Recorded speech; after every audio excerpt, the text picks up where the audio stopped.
they called her just a nurse. He didn't see the scars on her knuckles from rappelling burns or the way she moved through the ICU with tactical efficiency, never turning her back to doorways. He didn't see the legend whose call sign still circulated in Ranger briefing rooms as a ghost story. But that wasn't the worst part for Dr. Marcus Mercer. The worst part was that she'd corrected his dosage calculation in front of a resident last week, and men like him never forgave competence from someone they considered beneath them. Brooke Sullivan's night shift at Seattle General in San Antonio began the way every night shift began, with fluorescent lights humming over linoleum floors slick with disinfectant, the smell of antiseptic thick enough to taste. She moved through the ICU in faded scrubs 2 sizes too large, her movements economical and precise, like someone accustomed to performing complex tasks under extreme pressure. The scrubs hung loose deliberately. Invisibility was a tool. The smaller you looked, the less you threatened people like Mercer. Her hands were steady as surgical lasers as she checked vitals on a post-op cardiac patient in Bay 3. Pulse 72. Respiration even. Oxygen saturation at 98%. She adjusted the foredrip with a single finger, a micro movement, and the monitor responded. She didn't need a badge announcing her credentials. The body told her everything. Pain was information. The machines confirmed it. At the nurse's station, Dr. Mercer stood reviewing charts with the deliberate posture of a man performing authority rather than possessing it. He was tall in the way men became tall when they filled their chests with self-importance, pushed shoulders, drawn spine, chin slightly elevated. When Brooke passed him carrying a chart, she felt his eyes track her the way a predator tracks movement in tall grass. Last week, during grand rounds, she'd caught an error in his antibiotic protocol, a dosage that would have sent a 74-year-old woman's liver function into free fall. She'd approached him privately first, professionally, with 2 peer-reviewed studies in hand. He turned it down. So she'd waited until he was 3 words into presenting the same protocol to 3 residents, and she'd interrupted with the data, cited the literature, and watched his face go the color of old pennies. He hadn't forgotten. Ms. Sullivan. His voice was the kind of smooth that came from expensive schools and family money. The post-op patient in Bay 3. I'll take it from here. Brooke didn't break stride. Vitals stable. No signs of infection. He's ready for step down at 0600 if the surgeon approves. I didn't ask for your assessment. He said it without looking up from his chart. I asked you to step aside. She stepped aside. This was the arithmetic of survival. Give ground, keep working, wait for the moment when it mattered. Mercer approached the patient's bedside with the kind of theatrical gentleness he reserved for audiences. Brooke had seen this performance before. He would listen to the chest, nod thoughtfully, adjust nothing, and leave feeling authoritative. The patient would be fine despite him, not because of him. That was the truth. Nobody spoke aloud in hospitals. Half the people died because the doctors helped, and half survived in spite of them. She returned to the medication cart on the 3rd floor and found her locker in the break room, a metal box the size of a child's coffin. Inside, beneath a change of clothes and a thermos of cold coffee, was her jacket. The lining had been carefully separated at the seam along the inside pocket. Stitched there, so close to her ribs you could almost feel it beating, was a faded unit patch, 75th Ranger Regiment, the colors worn to the texture of old bone. She touched it once, the way a soldier touches a charm before going into the field. 38 seconds, every single shift. The tremor in her left hand was worse tonight. She made a fist, held it, counted to 4, released. The tremor came from her nervous system's memory of things the rest of her had tried to bury, the Hindu Kush Mountains at 4,000 meters, the sound of rounds hitting body armor, the weight of a man bleeding out in her arms while she pushed fluids and spoke lies about medevac times that wouldn't arrive for another 7 minutes. Her left hand had held his hand the entire time. Now it shook when she held coffee cups. The night was supposed to be quiet. Thursday nights at Seattle General moved like a drugged thing, slow, heavy, predictable. 2 admissions. 1 discharge. 3 routine checks. She could walk these corridors in her sleep. She had walked them in her sleep, in her dreams, seeing faces she couldn't name in beds that weren't real. At 2:47 a.m., the ER doors burst open. The sound came first, a wail of sirens that cut through the hospital's humming white noise like a blade through silk. Then the shout, incoming trauma from Highway 10. Single vehicle accident. One patient. Code yellow, possible code red. Brooke was already moving. The radio crackled from dispatch. 34-year-old male. Unconscious. Severe chest trauma. Estimated ETA 3 minutes. She grabbed a trauma kit from the supply station and positioned herself in Bay 1, the trauma room with the best lighting and the crash cart closest to the door. Her hands moved with the muscle memory of someone who'd done this before, ringers lactate, O-negative blood typed and ready, 14-gauge angiocath needles lined up on the metal tray like soldiers at attention. The paramedics arrived with the patient on a stretcher, rain streaming from their shoulders, their faces tight with the exhaustion of pressing on a dying man's chest while driving 80 miles per hour through San Antonio traffic. The patient was pale as chalk, his left side completely shattered where a truck had T-boned him at an intersection. Blood soaked through the paramedics' uniforms. They'd already established an airway. They'd already pushed 3 rounds of epinephrine. 2 minutes of CPR in transit, one of the paramedics said, a woman with sergeant's bearing despite her civilian uniform. Pulse returned twice. Lost it again at mile marker 4. Brooke's hands were already at the patient's neck, checking airways, assessing the damage. Her fingers caught on something beneath the hospital gown, metal. Cold. Familiar weight. She pulled it out. Dog tags. The name stamped into the aluminum was perfectly legible despite the blood and the years of wear, Kowalski, Richard M. below it, a series designation and a blood type. She read it again. Then once more. Her breath stopped somewhere in her chest and refused to come back out. Major General Richard Kowalski. 75th Ranger Regiment. Her son David's commanding officer. The man who'd served with her son for 14 months in Kandahar. The man who'd written the letter, the one letter she'd read so many times the words had become texture rather than language, explaining that David had died doing something he believed in, that he died protecting men around him, that he died like a soldier and that she should be proud. The letter had arrived 43 days after the funeral. She stared at the dog tags in her palm. The room around her compressed into a tunnel. She heard the monitor beeping, the ventilator wheeze, the paramedics calling numbers, BP 70/40, O2 sat dropping, heart rate 142 and climbing, but the sounds reached her like echoes from another building. Kowalski's eyes were closed. His face was the color of wet concrete. Blood pooled beneath his ribs where the truck had crushed him like an empty aluminum can. He was dying. Right now, on this stretcher, in this moment, the man who'd held her son's life in his hands was about to leave it permanently in hers. "Get me 2 liters of lactated ringers," she said. Her voice was different now. Not the deferential whisper of the night shift nurse. Something older. Something that had seen combat at 4,000 meters elevation and lived to talk about it. "Hang ONEG. I need a second for access on his right arm, 18-gauge minimum. Where's the portable ultrasound?" One of the residents hesitated. "Dr. Mercer is. Where's the portable ultrasound?" She said it the same way. Simple. Flat. A statement rather than a question. The resident was moving before his conscious mind caught up. Her hands were already cutting away the destroyed fabric of Kowalski's shirt, assessing entry and exit wounds, counting the damage.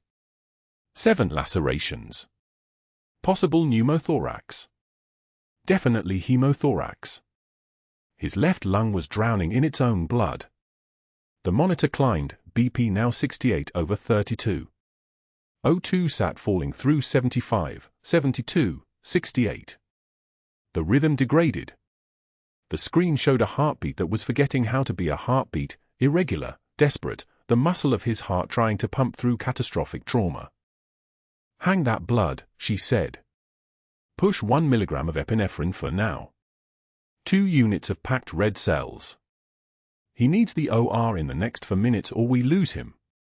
Dr. Mercer appeared at her shoulder as she was establishing the second fall line. His face was already darkening. His hand moved toward the patient. "I'll take this one, Ms. Sullivan. You can step back." She didn't step back. The fall went in smooth as a whisper. The blood began running.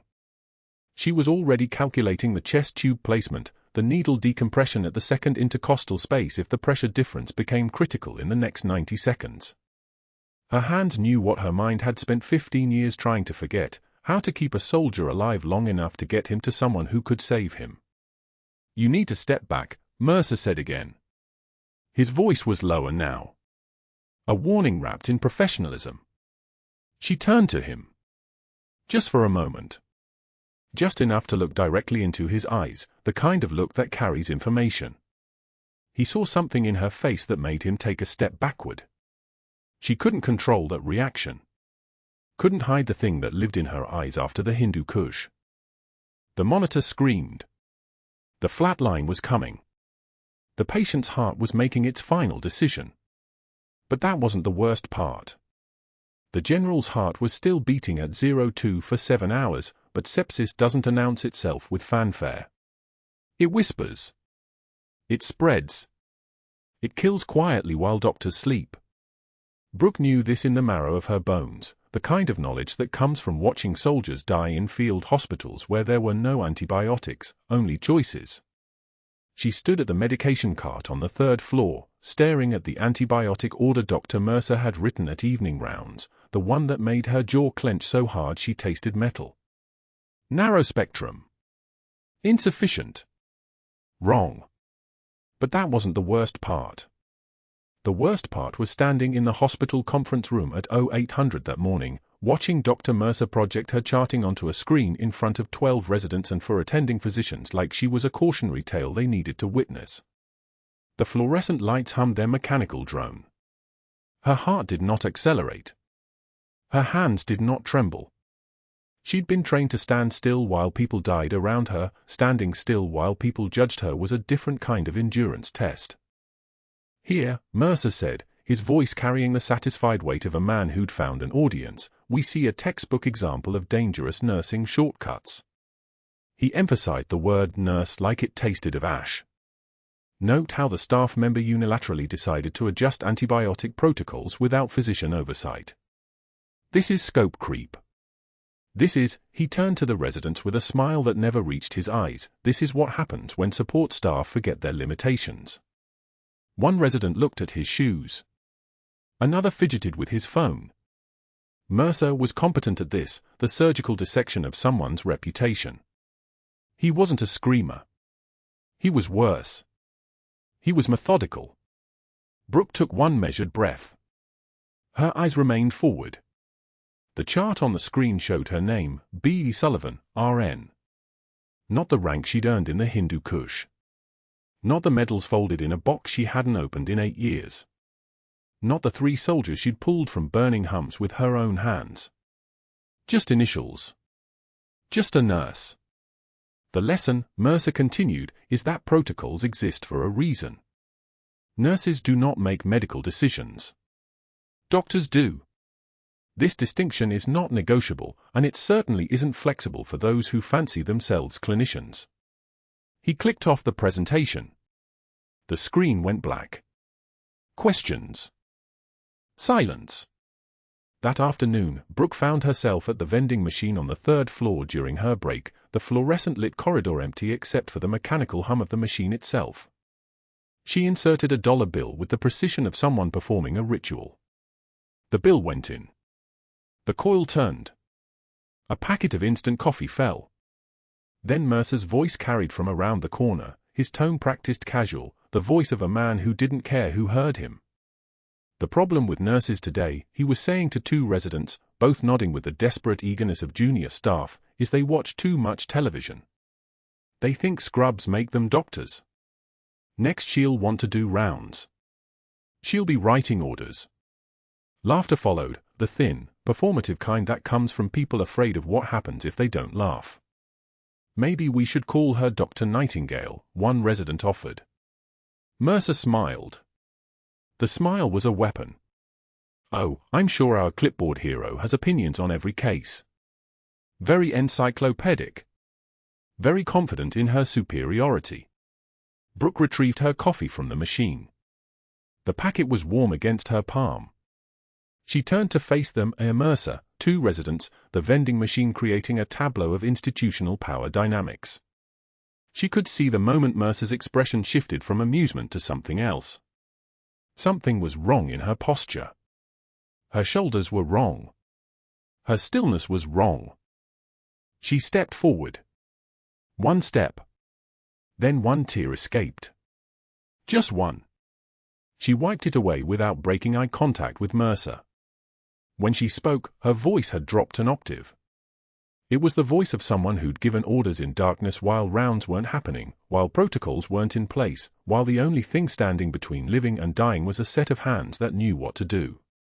The difference between opinion and protocol, Doctor, is that protocol doesn't require your approval to save a life.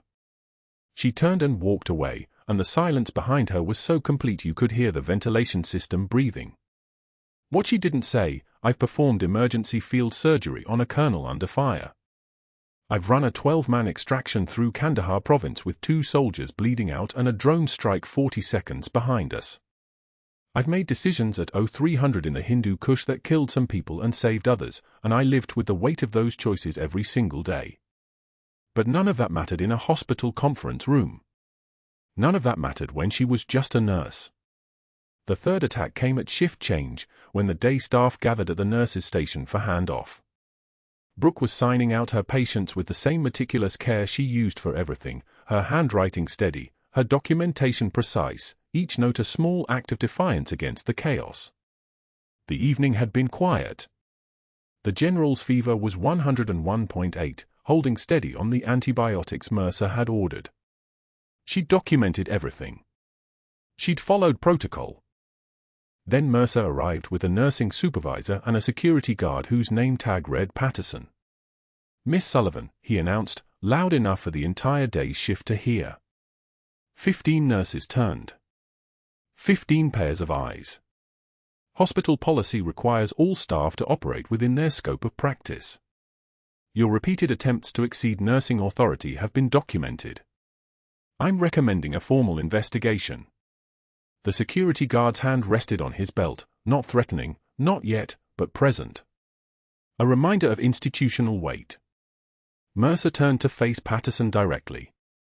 If Miss Sullivan continues to impersonate medical authority, she may require escort from the building. Please note that for the record. Patterson nodded.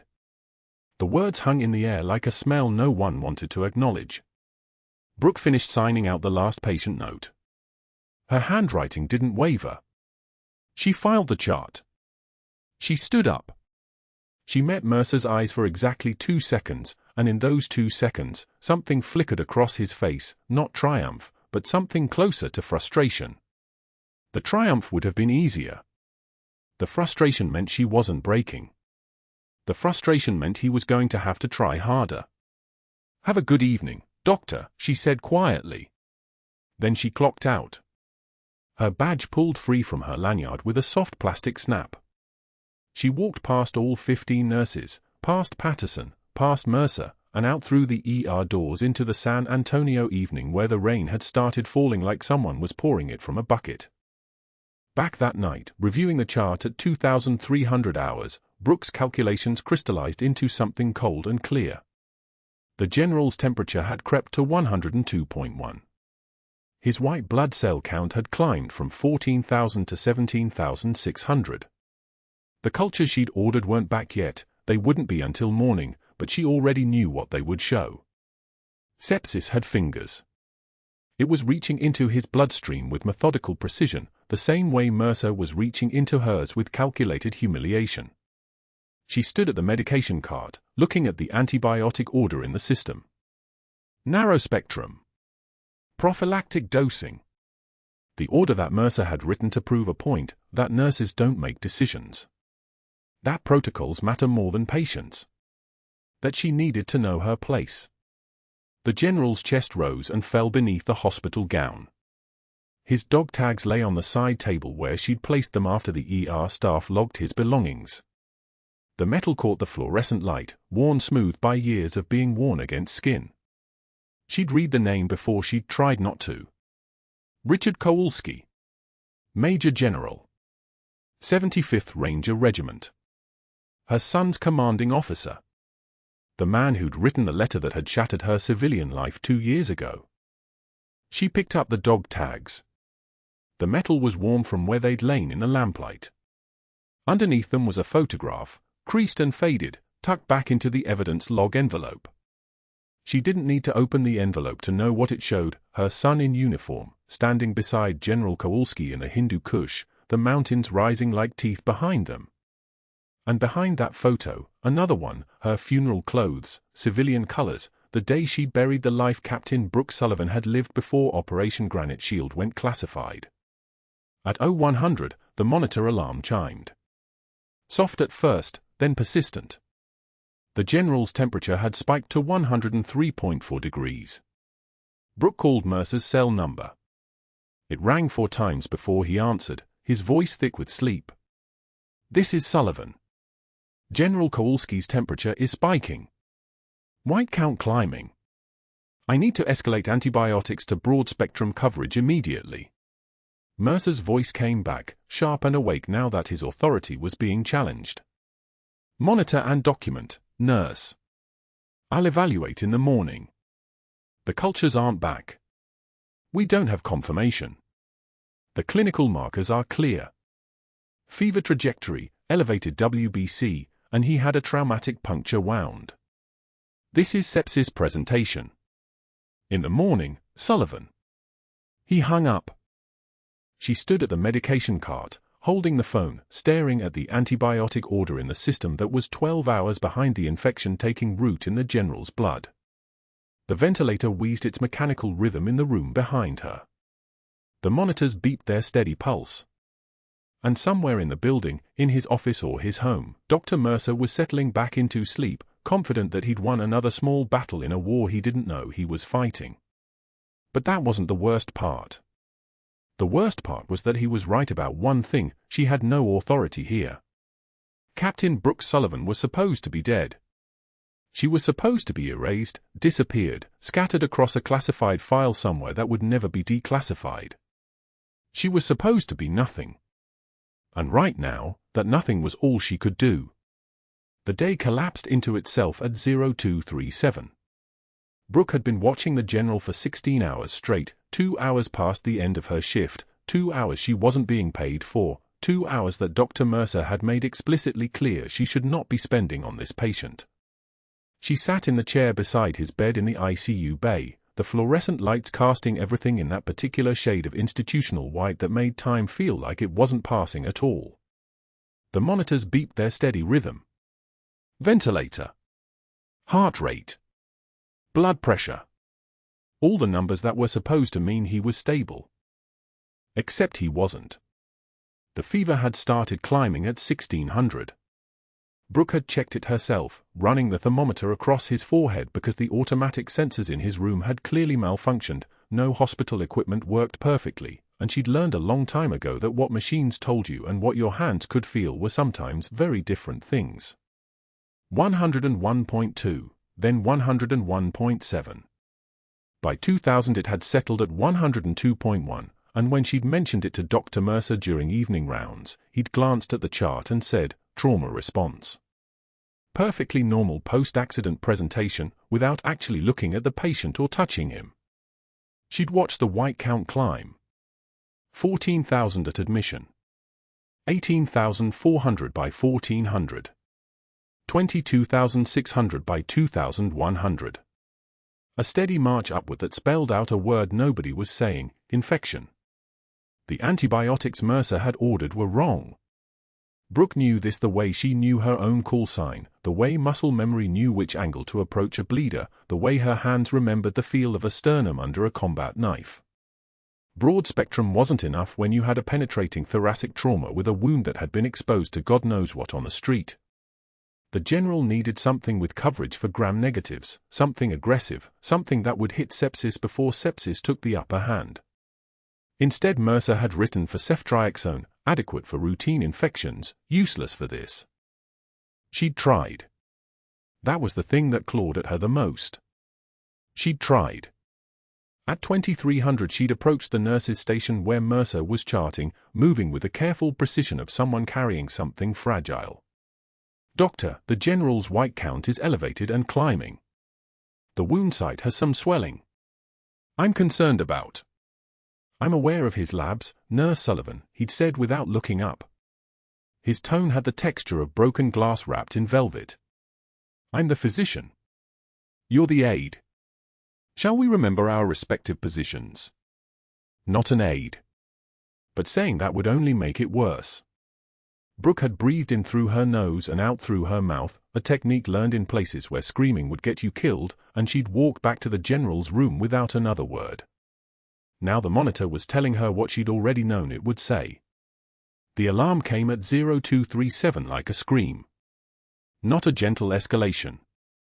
Not a warning beep. A sustained shriek that meant the system had detected something catastrophic.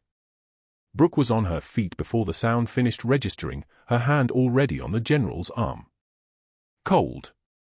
Too cold.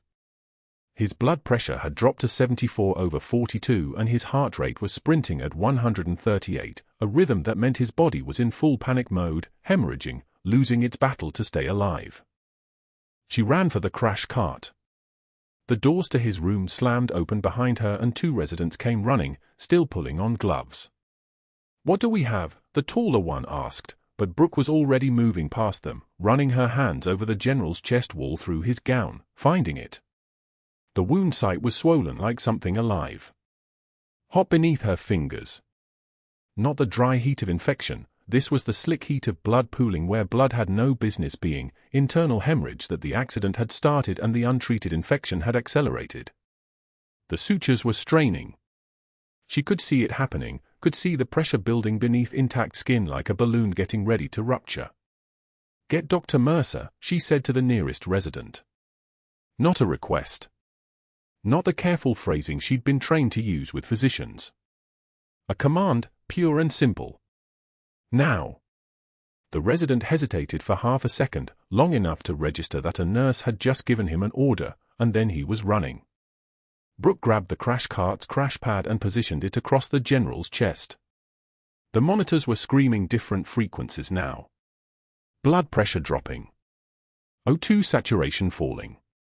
Heart rate climbing past 145. She called the code aloud, her voice steady as someone reading a grocery list. Code blue, ICU Bay 4. All hands. Within 90 seconds the room had transformed into controlled chaos. A second-year resident began compressions, the heels of his hands driving down in a rhythm that rattled the equipment on the bedside table. Someone had the ambu bag, forcing oxygen into General Kowalski's lungs, the plastic inflating and deflating like a lung made of prayer and desperation. The crash cart was open, trays spreading out like surgical flowers, tubes and needles and drugs and the scalpel in its sterile package, waiting. Dr. Mercer arrived in his surgical scrubs, the ones he'd apparently never bothered removing after his last case, and he took over compressions with the air of someone reclaiming his throne. "What's the history?" he demanded. "Post-op pneumothorax with internal hemorrhage," Brooke said. She was reading the monitor, reading the body, reading the story written in vital signs. "Chest wound from the MVA is." "I can see the monitor, Nurse Sullivan. I need you to step back and let me work." He didn't look at her when he said it. He was focused on the compressions, on the rhythm, on his own authority filling the room like anesthetic. The general's chest wall heaved with each compression. The swelling was worse. Brooke could see the skin darkening, the pressure mounting beneath it.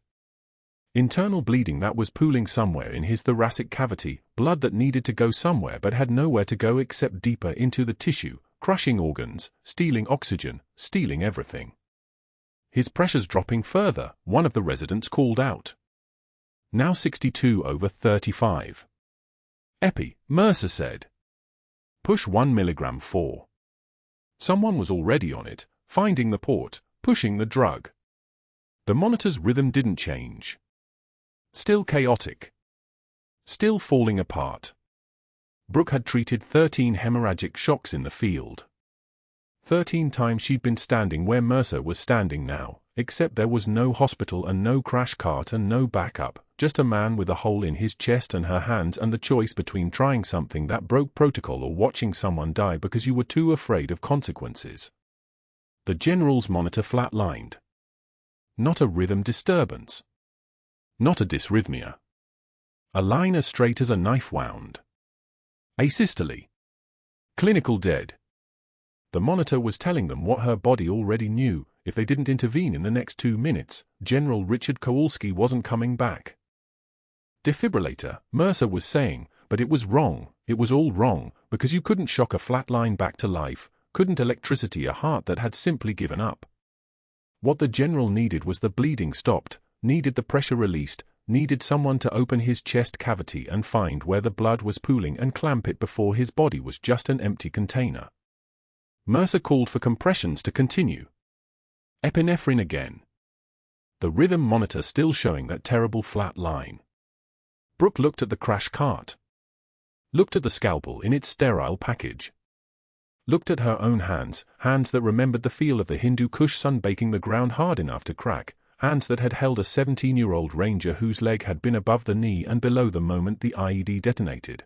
Hands that had moved a combat knife through a human thorax with the precision of someone performing a piano concerto because that precision was the only thing standing between life and death and there was no time for hesitation or protocol or proper channels. She thought of David. Thought of her son's face the last time she'd seen it, 8 years ago, before the mission that had buried Captain Brooke Sullivan and replaced her with a night shift nurse named Brooke Sullivan who had nothing and nobody and a clearance that didn't officially exist anymore. She thought of the 12 Rangers she'd pulled out of that valley while rounds were tearing through the air like angry wasps. 12 people who got to go home. 12 mothers who got to answer their phones. Doctor, he needs a chest tube and she started moving toward the head of the bed, toward where she could see what needed to be done. Mercer was already there. Step back, I said. I need you to step back right now. She did not step back. Instead, Brooke Sullivan reached for the crash cart and found the scalpel in her hand like it had never left her hand, like there'd been no years of uniforms and protocols and learning to pretend she was just a nurse who did what she was told. She moved with the fluid grace of someone operating on pure muscle memory, pushing past the resident who was running compressions, tearing open the general's gown, her hands already moving to the 5th intercostal space, finding the landmarks her body remembered. What the hell are you? Mercer started, his face shifting from physician's authority to something closer to panic. The scalpel opened skin with a sound like paper tearing. A thin line of red that deepened as she moved with intention, as she opened the thoracic cavity with the precision of someone who'd done this before, who'd done this dozens of times in places where there was no hospital and no backup and nothing but her hands and someone else's heartbeat to save. O2 is already running, she said to the resident holding the ambu bag. Her voice was different now. Lower. Carrying the weight of things she'd never meant to carry. Keep the pressure steady. Her fingers found the bleeder, the source of the hemorrhage, a vessel that had torn when the trauma fractured the ribs and was still bleeding, still pouring life out into the empty spaces of the general's chest. She grabbed a hemostat from the sterile tray without asking permission and clamped it, controlled, steady, the way you controlled anything when the only alternative was failure. The monitor made a sound. Not a flat line anymore. A blip. A single, tentative beat. Then another. The rhythm section began its steady return, the general's heart finding its way back to something resembling life, and Brooke was already reaching for the next step, chest tube positioning, pressure control, the organized chaos of emergency thoracotomy transforming into actual surgery happening in a crash bay with Dr. Mercer standing frozen beside her, his face the color of old bruises. The room went so quiet you could hear the ventilator's mechanical breath. The surgical team arrived in under 4 minutes. 6 people in scrubs moving like a well-oiled precision instrument, the kind of coordination that only comes from running actual codes. They saw the thoracotomy, saw the internal bleeding controlled by a scalpel and raw knowledge, and they didn't ask questions. They moved. One nurse clamped the retractors. Another prepped the suture line. The attending surgeon, Dr. Patricia Chen, who'd served as a Navy flight surgeon before rotating to civilian trauma, met Brooke's eyes for exactly 1 second and nodded. That nod meant everything. It meant she understood. It meant the patient was stable enough to close properly now. It meant Brooke had done the impossible. Brooke stepped back. Her hands were shaking. Not fear. Restraint. 18 years of muscle memory, 2 tours in the Hindu Kush, and her body was finally releasing what her mind had held locked down. She set the scalpel on the sterile field and turned away from the table. The blood on her scrubs had already begun to dry, dark as rust, telling the story of what she'd just done. Captain Brooke Sullivan had saved Major General Richard Kowalski's life. Captain Brooke Sullivan, who officially didn't exist anymore. Captain Brooke Sullivan, who was supposed to be invisible. The ventilator's hiss filled the space between her heartbeats. Dr. Chen worked methodically now, closing the thorax with running absorbable sutures, the kind of careful precision that belonged in an operating theater, not an ICU bay. The general's heart monitor showed a steady sinus rhythm, 72 beats per minute, strong and regular. The oxygen saturation was climbing, 89%, 91%, holding at 94%. His blood pressure was stabilizing, 108/62. Still low, but holding. Holding. Alive. Dr. Mercer stood frozen at the entrance to the ICU, his face the color of old bruises. His mouth opened and closed like a fish suffocating in air. When his voice finally came, it was quiet. Dangerously quiet. "You just ended your career," he said. She didn't turn around. Didn't flinch. The certainty in his voice was sharper than any scream could have been. He wasn't angry anymore. He was certain. He was already running the calculations, tallying the violations, building the architecture of her destruction with the same systematic precision she'd just used to save a man's life. By 0400 hours, Dr. Mercer was in the administration office. By 0530, he was back at his computer. By 0600, Brooke was being called to the nursing supervisor's office on the 3rd floor. The office smelled like stale coffee and the kind of institutional sadness that comes with HR paperwork.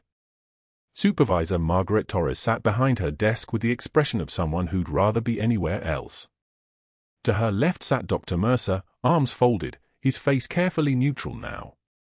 On the desk between them sat a stack of papers.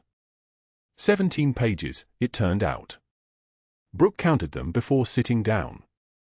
The words came out in the supervisor's practiced voice: scope of practice violation, unauthorized medical procedure, patient endangerment, JCAHO regulation breach, failure to notify attending physician of critical intervention. Each page was meticulously formatted. Each one cross-referenced the others. Each one was notarized. His bureaucratic weapon had been sharpened to a surgical edge.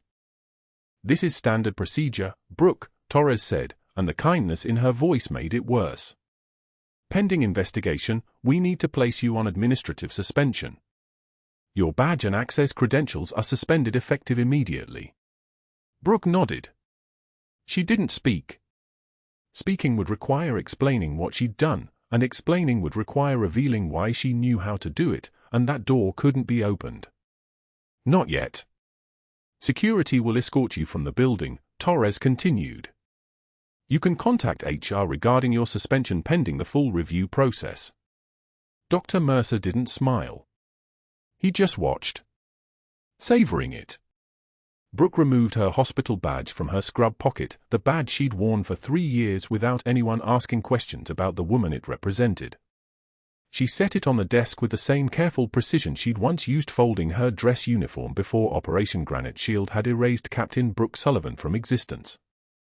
The badge landed silently on the laminate surface, a small rectangle of plastic and metal, carrying 3 years of a life that wasn't supposed to exist. The fluorescent light buzzed overhead. Rain hammered against the window behind Torres's desk like applause for the machinery of bureaucracy at work. The basement laundry room was empty at 06 for 7 hours. The air hung thick with steam and detergent, with the mineral smell of water softeners and industrial bleach. Brooke's scrubs tumbled in the final rotation of the warm dryer. When the buzzer sounded, she removed them. The fabric was still warm, still carrying the heat of the machine. She set them on the folding counter and began to work. Left sleeve first. Fold lengthwise, crease sharp enough to cut. The way you learned in basic training. The way you learned before you became invisible. Rotate. Right sleeve. Crease. Center panel. Bottom fold. Hospital corner. Perfect alignment. Not sloppy. Not rushed. Precise. The way a soldier folds a uniform. The way she hadn't folded anything in 18 years. The hospital badge's absence left a rectangular outline of lint on the chest pocket. The dust pattern where plastic had rested for 3 years, where the lie had been worn like a medal. She stared at that outline for 20 seconds. Then she folded the scrubs again, creating a perfect square, and slid it across the counter toward Marcus, the laundry attendant who'd always smiled at her, who now looked away as she approached. Marcus took the folded scrubs. His hands trembled slightly. He'd seen the news. Everyone saw the news. A nurse performing unauthorized surgery. A nurse stepping outside her scope of practice.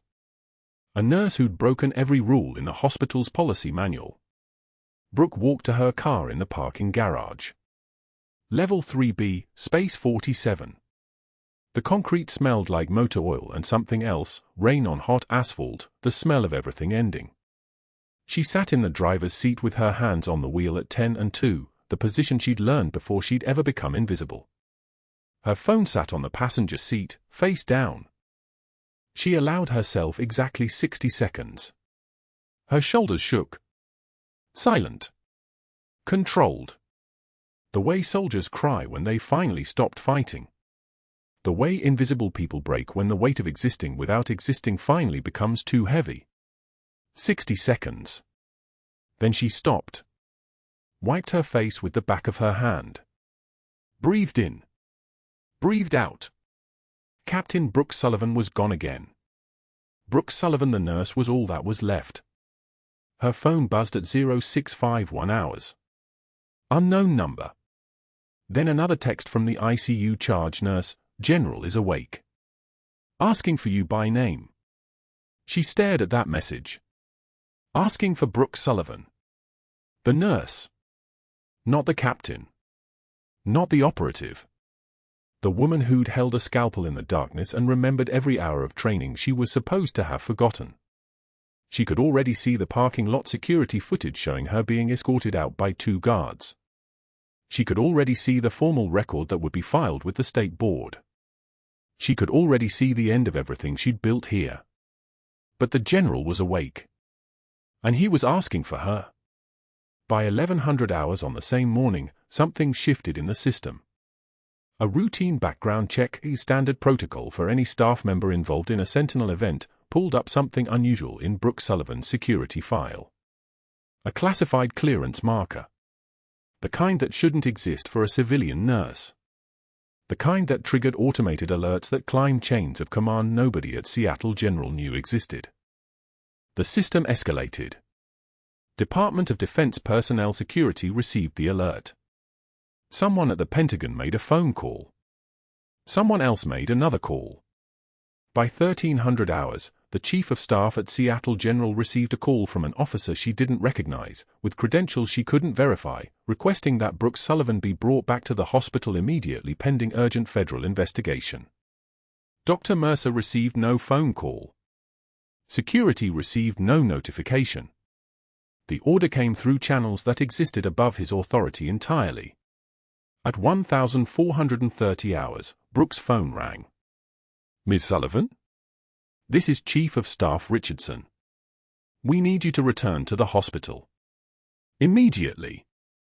There's been a development regarding your status. She didn't ask questions. Questions would delay things. She drove back to Seattle General in the same car, parked in the same space, and walked through the main entrance at 1455 hours.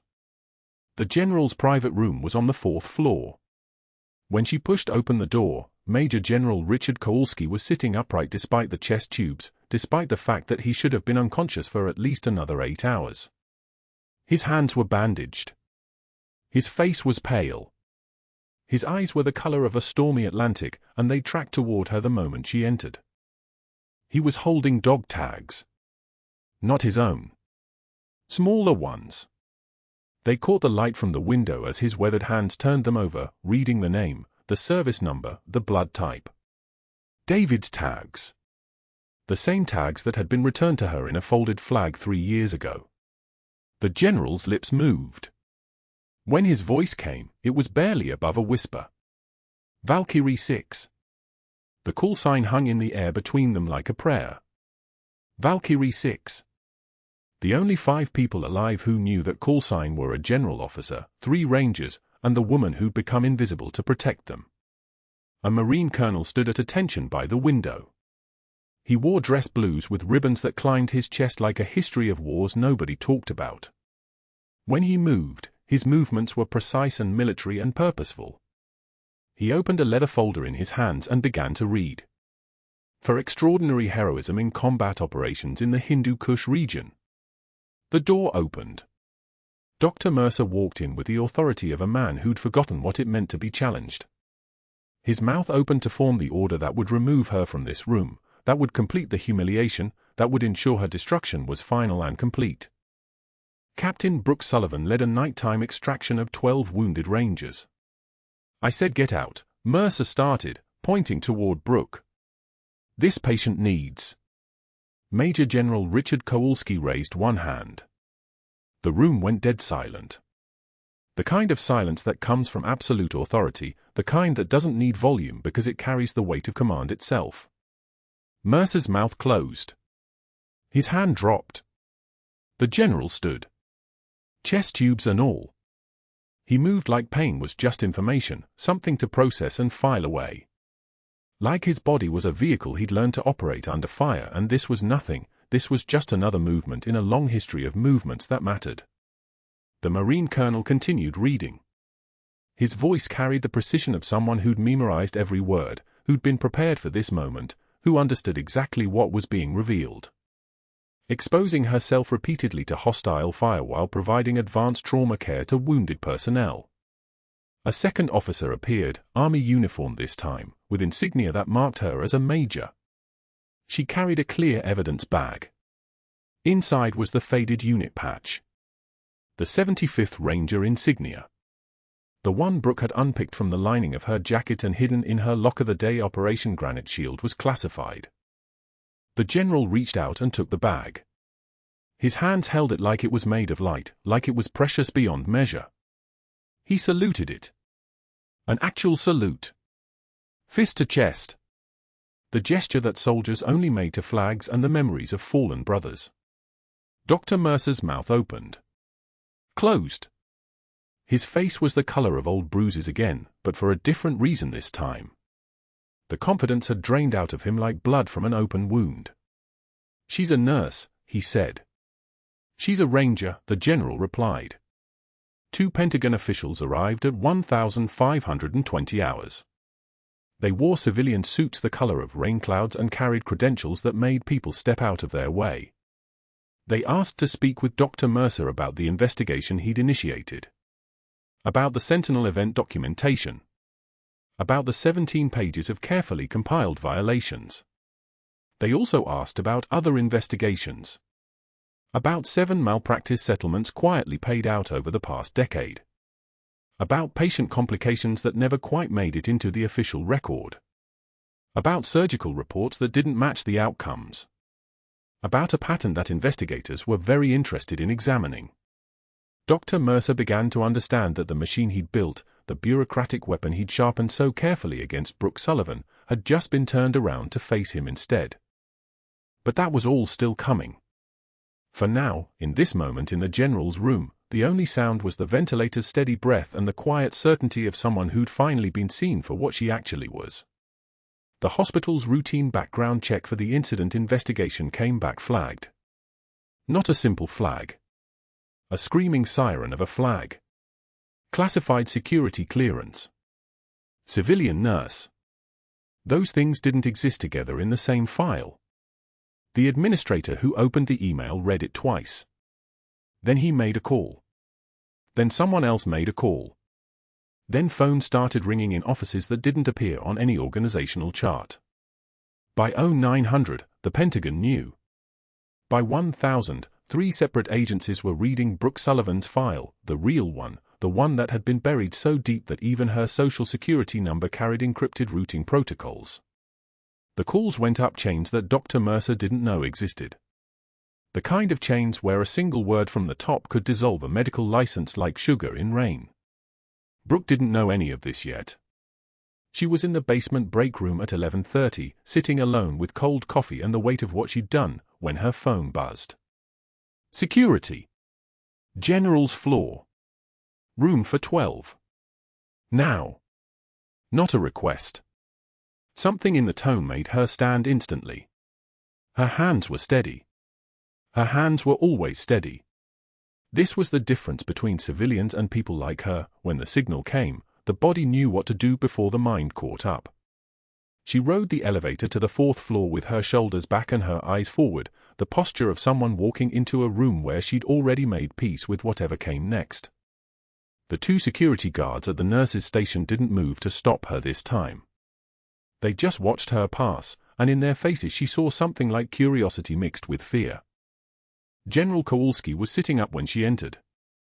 Not lying down. Sitting up with the railings down, his broad shoulders filling the room like he was still commanding troops instead of recovering from massive internal bleeding. His weathered hands held something small and silver. Dog tags. He turned his head slowly, the movement careful but deliberate, and his eyes found hers. Ice blue. The color of high altitude. The kind of eyes that had seen things that changed the architecture of the brain. His voice was low, rougher than yesterday but steady. Valkyrie 6. Not a question. Not even really a greeting. Just the call sign. The one that had been buried in classified files. The one only 5 people in the entire world knew. Brooke's breath caught. Not visibly. Just the smallest hitch. Just enough to know that time had just folded backward on itself. He was still watching her. "You're the one who saved me," he said. "You always were the one who saved us." The ventilator hissed its mechanical rhythm. The monitors beeped their steady pulse. The room felt suddenly very small and very loud at the same time. The door opened at 11:45. But this time it wasn't security. It was a Marine colonel in dress uniform, ribbons stacked across his chest like medals in a museum. Behind him, 2 Pentagon officials in dark suits that looked like they'd been tailored in offices Brooke had never been allowed to know existed. The colonel stepped forward with the precise movements of someone who'd spent decades learning how to move. He opened a leather folder and began to read. His voice was clear. Authoritative. The kind of voice that had called men into impossible situations. For extraordinary heroism in the Hindu Kush region, Captain Brooke Sullivan led a nighttime extraction under sustained enemy fire, successfully evacuating 12 personnel from a compromised position while maintaining medical capability under conditions that would have broken standard protocols. The words landed like precision strikes. Captain. Her actual rank. The rank she'd been forbidden to claim. The rank that had been erased for years ago when Operation Granite Shield got buried under classification stamps and need-to-know restrictions. The colonel continued reading. Each sentence was a piece of her past that had been sealed away, now being spoken aloud in a hospital room where a nurse in faded scrubs was being reconstructed into something the world could finally acknowledge. But that wasn't the worst part for Dr. Mercer. He burst through the door at 11:47, his face already purple, his voice already loud. "This patient needs rest. Everyone out. Now." He didn't see the uniforms yet. Or maybe he did and didn't understand what they meant. General Kowalski raised one hand. Just one hand. The kind of hand that had commanded entire operations. The kind of hand that, when raised, meant everyone stopped moving. Mercer froze. The general stood, slowly, carefully, but completely upright. He stood like a man who'd just remembered who he was. He looked at the colonel. The colonel reached into Brooke's jacket pocket and withdrew something small and faded. A unit patch. The 75th Ranger insignia. Worn. Weathered. Real. The colonel unpicked the stitches that had held it sewn into the lining, thread by thread, the careful work of someone who'd been waiting years for this moment, and held it up between two fingers. General Kowalski saluted her. Not a casual salute. The kind of salute that meant everything. The kind of salute that said, I see you. I know what you did. I know who you are. Dr. Mercer's mouth opened. Nothing came out. By 1300, 2 Pentagon officials had established a temporary office in the hospital's administrative conference room. By 1500, they weren't looking at Brooke Sullivan anymore. They were looking at files that had nothing to do with her. 7 malpractice settlements. Quietly paid by the hospital's insurance over the past 4 years. All involving Dr. Mercer's patients. Patients who had survived despite his interventions, not because of them. The papers spread across the table like a paper trail that had been waiting to be followed backward through years of calculated negligence. Falsified surgical reports where he'd claimed credit for procedures performed by residents. Patient complications buried in documentation so deep that mortality reviews had somehow failed to include his name despite his being the attending physician. The weapon of bureaucracy he'd wielded so effectively against Brooke, the meticulous paper trail, the obsessive documentation, the JCAHO regulation cited and recited, became the scalpel that dissected his career.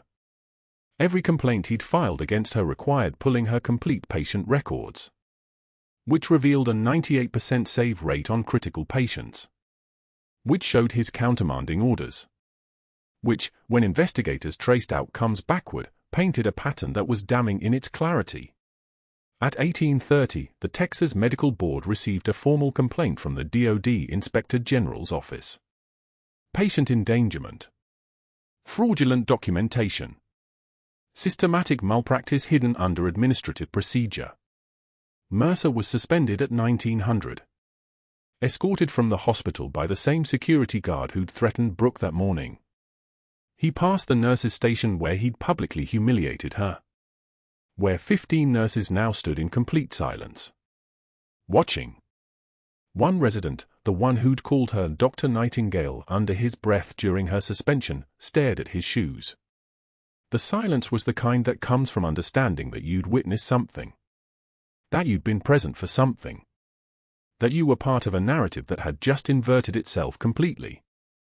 By 2100, Mercer was in his attorney's office, watching his carefully constructed reputation collapse under the weight of his own documentation. Every form he'd filed. Every regulation he'd cited. Every bureaucratic procedure he'd weaponized had created an audit trail that investigators could follow like breadcrumbs through a dark forest. His attorney asked the obvious question, why did you go after her so hard? Mercer had no answer that didn't reveal the truth. That her competence without his credentials, her respect without his status, represented everything he feared about his own inadequacy. The fluorescent lights of the attorney's office buzzed overhead. Rain hammered the windows like someone trying to get in. 6 months later, Captain Brooke Sullivan stood in her restored dress uniform for the first time in 4 years. The fabric felt strange against her skin, stiff, formal, official. A second skin that had been waiting in storage for her to become herself again. The ceremony took place at Joint Base San Antonio, with her full Ranger unit present. Men and women she'd saved in the Hindu Kush now honoring her openly. General Kowalski, recovered and imposing in full dress uniform, stepped forward. The commendation gleamed in the Texas sunlight. His hands moved with precision, the same precision she'd seen in his eyes. He pinned the medal to her chest. The 75th Ranger saluted. The citation read her full record. Operation Granite Shield. 12 lives saved. The call sign Valkyrie 6. The hours of classified service. The years of being erased. All of it spoken aloud now. All of it real. She was offered reinstatement to active duty with a promotion to major. She declined. She chose to return to Seattle General instead. But now with full acknowledgement of her credentials. Teaching combat trauma protocols to civilian physicians. Rebuilding the bridge between two worlds. Across town, Dr. Marcus Mercer stood before a room of bored teenagers at San Antonio Community College, teaching CPR basics for $15 an hour. His voice droned through chest compressions and rescue breaths. His medical license was suspended for 3 years. His malpractice insurance cancelled. His name appearing on professional warning lists like a ghost that would follow him forever. A student asked why he wasn't working at a hospital. He had no answer. In her office at Seattle General, Captain Brooke Sullivan kept 2 sets of dog tags on her desk. David's, the ones the general had been carrying for 2 years, trying to find the mother who'd been erased from the system. And the general's. Beside them, framed, was the faded 75th Ranger patch. When young nurses asked about her background, she told them simply, the ones who have seen the worst often give the most. The hospital's new protocol manual, section on emergency procedures and field trauma management, bore her name as contributing author. Dr. Mercer's had been removed. The pages where his signature had appeared were blank now. Waiting for someone better. If this story resonates with you, please hit that subscribe button. The people who give the most deserve to be seen. Like this video, leave a comment about a time you were underestimated, and if you want to hear more stories about the quiet heroes among us, turn on notifications so you never miss an upload. Thank you for listening.